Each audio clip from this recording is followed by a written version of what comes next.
Diomaye Faye fële ca coalition Diomaye président pour gën a jëmmal pour gën a taxawal li nga xamante ne mooy coalition Diomaye président Fallou fa la ñuy dooree li nga xamante ne mooy suñu actualité du jour.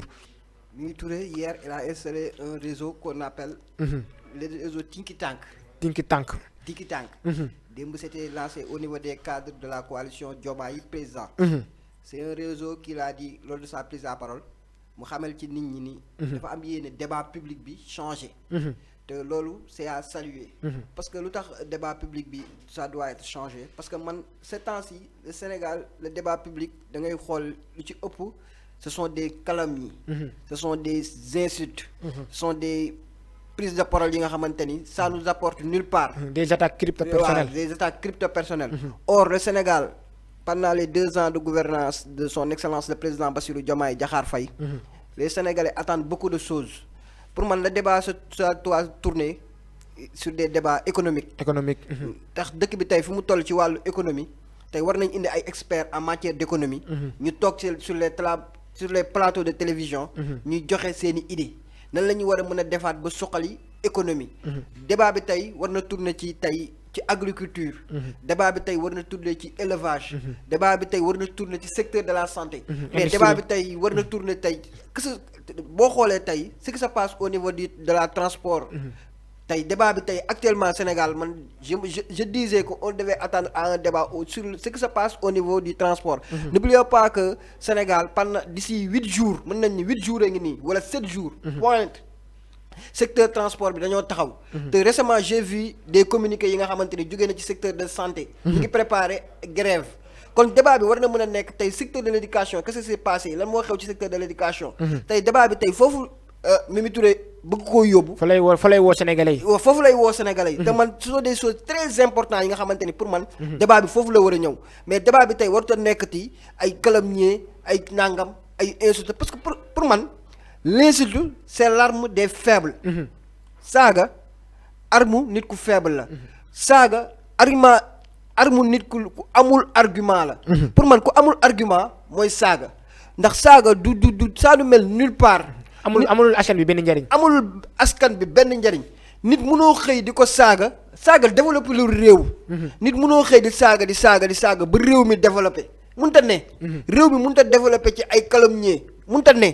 réew mi mënut a développé ci ay kii mooy kii moo def lii kii réew mi loolu développé wu ko. ku nekk di jéem a xëcc di jëmale sa boor. ku nekk di xëcc jëmale sa borom. réew mi loolu développé wu ko kon tey Mimi Touré fi mu bëgg indi débat bi je pense que tey république bi yëpp. war nañ koo mën a fekk ci foofu débat bi foofu mu bëgg a yóbbu débat bi. pour man débat bi war naa mën a egg foofu ñu weesu la suñu bopp parce que nag Sénégal dafa am fu mu jugee. tey am fu mu egsi Sénégal foofu mu jugee tey. boo xoolee Sénégal des années 2000 Sénégal des années 2001. Sénégal des années yi nga xamante ni ay Sénégal bi nga xamante ni boo reculer tuuti année yi nekkul woon plateau yi da ngay toog di gis ay débat yi nga xamante ni à la fin de la journée yow da ngay toog sax yow bu lay paasan booy woo nit ñi ci débat confrontation pourtant war na mën a ne. war na mën a nekk bokk Pastef toog nit bokk coalition Diomaye nit bokk APR nit bokk PDS. nit bokk nangam ñu toog ñu débat. débat contradictoire ça doit être accepté. mais c'est ça la quintessence ci li nga xamante ne mooy la démocratie. la débat contradictoire ça doit être accepté parce que pour man. nit ku ci ne am nga idée ci benn chose. ñu war a ñu des fois da ngay toog nga dégg tey ñu ne non diw amul BFM. diw amul nangam cette forme de marginaliser. les personnes. ça doit arrêter.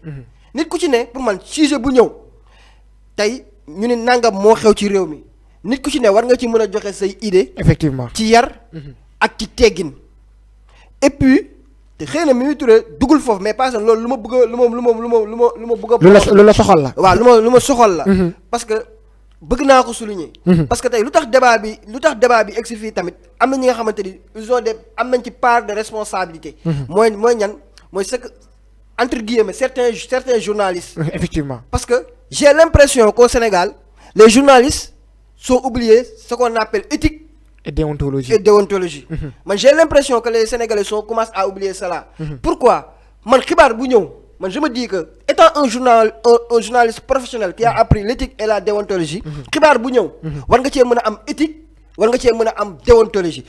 Qu'est-ce que cela veut dire éthique et déontologie mooy xibaar bi bu ñëwee ci yow paasan war ngaa mën a recouper image bi war ngaa mën a xooleen image bi nan laa ko war a mën a joxee askan bi te du ma ci gaañ kenn. du heurter la sensibilité. waaw yow miy jël journaliste bi tu as droit di nga dem vers l'information da nga am droit dem vers l'information. boo amee information bi ba pare da nga ko war a téye xool nan laa koy joxee askan bi ba kenn du ci gaañu. c'est ce qu'on appelle la situation psycho-affective. Très bien léegi nag tey fan lañu indi débat bi mooy paasan tout le monde Sénégal psychologiquement on est atteint. On a besoin des psychologues. Sénégal actuellement psychologiquement tout le monde est atteint. Parce que on commence à day gis débat bi fan lañ koy yóbbu mooy des attaques personnelles. maanaam débat bi tey jii nii Sénégal bu ñu toogee ci plateau yi dañuy wax loo xamante ne amul askan bi benn njariñ mais tey jii nii mënul jëmale réew mi fenn juste di yàqante wala des choses yi nga xamante ne wala des sujets yi nga xamante ne ce sont des sujets négatifs la ñuy waxtaanee ci réew mi. on est en train xam nga tey boo toogee. Mimi Touré génn Abdourahmane Diouf génn. ñu toog à la fin de la journée xam nga lan la ñuy jël certains journalistes entre guillemets. xam nga lan la ñuy jël wax bu ñaaw bi fa am. la ñuy xool Abdourahmane Diouf wax na ci lii ci Sonko entre guillemets. Mimi wax na lii ci Sonko ñu jël loolu tiitre ko. à la fin de la journée ñun loolu sénégalais yi lan lañ ciy gagné. donc tey journalistes yi am na ci une grande part de responsabilité aussi. bien sûr parce que après ñoom ñooy nekk à la une ñooy nekk à la une ñooy nekk ci rajo yi ñooy nekk ci plateau yi. tey Mimi Touré wax na lii Ousmane Sonko Abdourahmane Diouf wax na lii Ousmane Sonko qu'est-ce que les sénégalais lan la ci sénégalais yi di gagné à la fin de la journée. loolu développé wul réew mi. tey lan moo ko war a mën a développé bu Mimi Touré waxee ba pare nga déglu ci Mimi Touré lan la wax ci santé Mimi Touré lan la wax ci.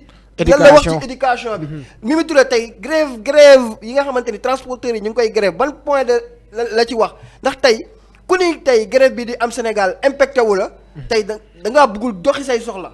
tey wala nekkoo ci biir régions yi tey boo xoolee régions yi à travers les charretiers. tu te dis que la grève a impacté. tey débat bi tey foofu lañ ko waroon. accentuer tey mënuñoo nekk ci benn dëkk bi nga xamante ni tey mooy Pâques. tey chrétiens yi war a féete. beaucoup de chrétiens tey bëggoon nañ dem seen famille tey da ngay gis ñi nga xamante ne dañuy am des moyens pour déplacer wu. pour se déplacer. tey débat bi foo la waroon teg lan moo ci part de responsabilité des chauffeurs lan moo ci part de responsabilité gouvernement bi nit ñi xam ko lan moo ci part syndicalistes yi.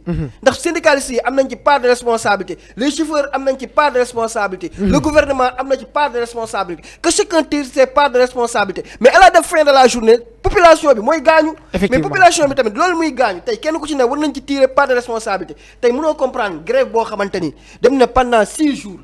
tey sénégalais lambda bi moo ci sonn parce que ministre bi jëlul super ministre bi jëlul Ndiaga Ndiaye. ministre bi jëlul Tata. tey ñi nga xamante ni mooy sénégalais lambda bi nga xamante ni 200 la yor. kii nga xamante ni 300 la yor ñoom grève bi ñooñu lay impacté. parce que tey boo xoolee à travers les réseaux sociaux qu'est-ce que tu vois. mooy tey da ngay gis ñi nga xamante ni est-ce que nekkul chauffeurs yi sax ñoo mobilisé woon seen saret. est-ce que chauffeurs yi dawal amuñu woon ay saret denc ko. c'est drôle mais man affaire yi dafa maa ko. saret yi dafa bëri ci dëkk bi. mais man actuellement surtout dans les régions da ngay gis maam tey régions yi ñu déployer les charretiers tey lu tubaab di wax le bonheur des le malheur des uns fait le bonheur des autres. très bien tey si les charretiers font en gagne-pain. les cag-cag man ñu ngi ciy gis seen bopp alors que la population souffre. te tey kenn ku ci ne que ça soit les syndicalistes que ça soit les transporteurs. que ça soit le gouvernement. chacun a un part de responsabilité. parce que kenn ku ci ne tey ci dëkk bu normal bu normal. kenn ku ci ne am nga droit dem grève. heure bu la neex mën nga dem grève mais dugal nga sa préavis de grève mooy date temps dinaa def grève di nga dugal tamit motif bi tax. ngay grève boo nekkee syndicaliste nga. motif bii. léegi moo waral samay may ñaxtu. très bien un état nag gouvernement dafa nekk maam yow da ngaa war a gouvernement c'est da nga war a jiitu. da nga war a jiitu balaa affaire bi di ñëw yow da nga war a jiitu. gouverner c'est prévoir. c'est prévoir effectivement. gouverner c'est prévoir waroo xaar ba affaire bi ñëw parce que nit mënut a dugal préavis nit bu dugalee préavis war nga ko woo wax ci. averti la te un homme averti en vaut deux. léegi nag. ci biir loolu syndicalistes yi et les chauffeurs loolu man personnellement maa koy wax te man maa ko sañ ñaan. dañ leen di ñaan ni ñu xam ni ñoom grève bii nii nekkul ministres yi ñoo ciy sonn nekkul députés yi ñoo ci sonn nekkul DG yi ñoo ci sonn nekkul PCA yi ñoo ci sonn askan bi moo ciy sonn ndax ñoom li ñuy def nii nañ ci xool des fois bu ñuy jël yenn mesures yu métti yi nañ ci xool askan bi nga xam ne askan bi ñooy seen i mag ci lañ ne seen i papa ci lañ ne seen i yaay ci lañu ne tey maam yi nga xamante ni war nañ dem rendez-vous hôpital maam yi nga xamante ni war nañ dem région ak région tey ñoom ñooy souffrir mais nekkul tey ñi nekk ci kaw ñoom ñooy souffrir ñoom ñooy souffrir mu nekk li nga xamante ne tey am na solo loolu je pense bien que ni Mimi Touré il a nekk nag nit ki nga xamante ne yàgg na ci politique Sénégal te lii nga xamante ne woote na ko ci les débats publics mooy li am solo parce que tey jii nii je ne peux pas concevoir ñu nekk dans un pays démocrate ñu ne liberté d'expression alors que ñun defuñu li nga xamante ne looloo waral ñu naan liberté d'expression mooy tey jii nii ñuy discuter ci des sujets yi nga xamante ne ça va avoir un impact positif ci la population ci les téléspectateurs yi nga xamante ne ñu ngi seetaan juste tey nit ki boo débattre ba pare nga toog ci télé wax ba pare te yow li nga wax bu jàngalul askan wi amul lenn lu mu leen di yokk financièrement amul lenn lu mu leen di yokk moralement amul lenn lu mu leen di yokk psychologiquement donc yow war nga def recul toog xoolaat sa bopp bu baax a baax parce que débat autour d'une table loolu moo nekk li nga xamante ne mooy comment dirais-je mooy le but mooy tey jii nii li nga wax mu am lu muy njariñ askan wi bu nekkul psychologique mu nekk moral bu nekkul moral mu nekk lu koy motiver bu nekkul lu koy motiver mu nekk li nga xam ne tey jii nii moo koy pousser mu am li nga xamante ne wala mu stable financièrement donc on peut pas concevoir au Sénégal ñu nekk dans un pays bi nga xamante ne les débats sont accentués ci li nga xamante ne mooy tey des attaques crypto personnelles ci li nga xamante ne tey jii nii amulul askan wi benn njariñ donc dañuy appeler wala dañuy def un appel solennel aux personnes yi nga xam ne tey ñooy créer débat yi muy les journalistes tey jii nii Fallou soulevé na ko sànq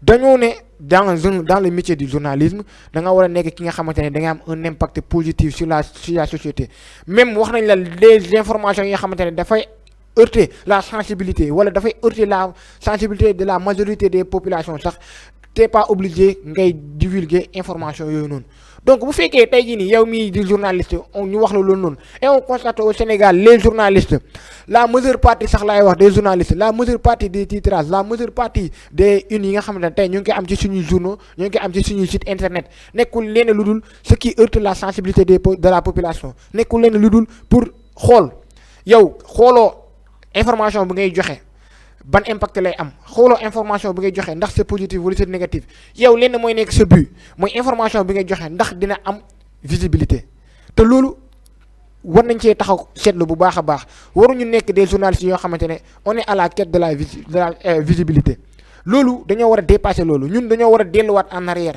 xoolaat bu baax a baax notre boulot xoolaat bu baax a baax quelle est la quintessence d'un journaliste ou d'être un journaliste merci beaucoup Fallou ci li nga xamante ne tey jii nii mooy pertinence bi nga xamante ne apporté nga ko ci suñu premier sujet donc dañuy jàll ci li nga xamante ne mooy